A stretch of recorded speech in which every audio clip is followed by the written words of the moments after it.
নমস্কার সুধী সুপ্রিয় দর্শক মণ্ডলী, ভোরের আলো ইউটিউব নিউজ চ্যানেলে আপনাদের সবাইকে স্বাগত।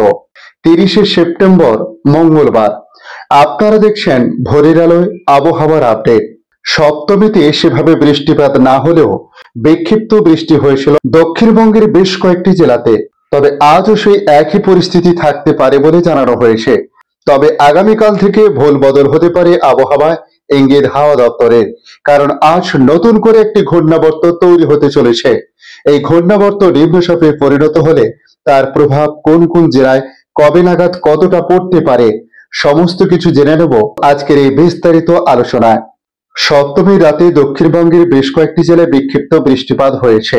তবে আজও সেই পরিস্থিতি থাকতে পারে বলে প্রাথমিক রিপোর্টে জানিয়েছে আবহাওয়া দপ্তর। সঙ্গে ঘন্টায় 30 থেকে 40 কিলোমিটার বেগে ঝোড়ো হাওয়া বইতে পারে। বিক্ষিপ্তভাবে দুই এক পশলা বৃষ্টি হতে পারে হুগলি, পশ্চিম মেদিনীপুর, বাঁকুড়া, পুরুলিয়া, পূর্ব বর্ধমান এবং ঝাড়গ্রামে। আগামীকাল অর্থাৎ নবমী থেকে দুর্যোগ বাড়ার সম্ভাবনা রয়েছে দক্ষিণবঙ্গের জেলায় জেলায়। আবহাওয়া দপ্তর জানিয়েছে আজ অষ্টমীতে উত্তর আন্দামান সাগরে তৈরি হতে চলেছে ঘূর্ণাবর্ত।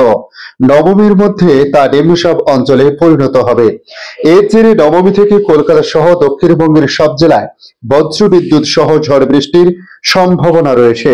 আগামীকাল নবমী থেকে দুর্যোগ বাড়তে পারে, তবে দশমী এবং একাদশীতে ভারী বৃষ্টির সম্ভাবনা রয়েছে। দশমীর দিন ভারী বৃষ্টির সতর্কতা রয়েছে কলকাতা, হাওড়া, পশ্চিম মেদিনীপুর, ঝাড়গ্রাম, পূর্ব বর্ধমান, বীরভূম, মুর্শিদাবাদ এবং নদিয়ায়। বাকি জেলাগুলিতেও বজ্রবিদ্যুৎ সহ ঝড় বৃষ্টি চলবে। ওই দিন ভারী থেকে অতি ভারী বৃষ্টি অর্থাৎ 7 থেকে 20 সেন্টিমিটার পর্যন্ত বৃষ্টি হতে পারে। উত্তর ও দক্ষিণ 24 পরগনা, হুগলি এবং পূর্ব মেদিনীপুরে এই 4 জেলার জন্য কমলা সতর্কতা আগাম জারি করেছে আবহাওয়া দপ্তর। এদিকে উত্তরবঙ্গের আবহাওয়ার পরিস্থিতি নিয়ে বলা হয়েছে, উত্তরবঙ্গে আজও ভারী বৃষ্টিপাতের সম্ভাবনা নেই, তবে বিক্ষিপ্ত বৃষ্টিপাত হতে পারে।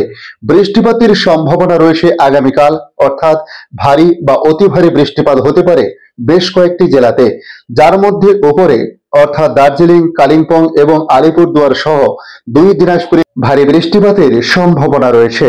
আজকের আপডেট এই পর্যন্ত। পরবর্তী আপডেটের জন্য আমাদের এই ইউটিউব নিউজ চ্যানেলটিকে সাবস্ক্রাইব করে কাছে বেল চিহ্নতে ক্লিক করে অল চিহ্নতে প্রেস করে রাখার জন্য রিকোয়েস্ট করলাম। পাশাপাশি আপনারা কোথা থেকে ভিডিও দেখছেন অতি অবশ্য কমেন্ট বক্সে কমেন্ট করে জানাতে পারেন।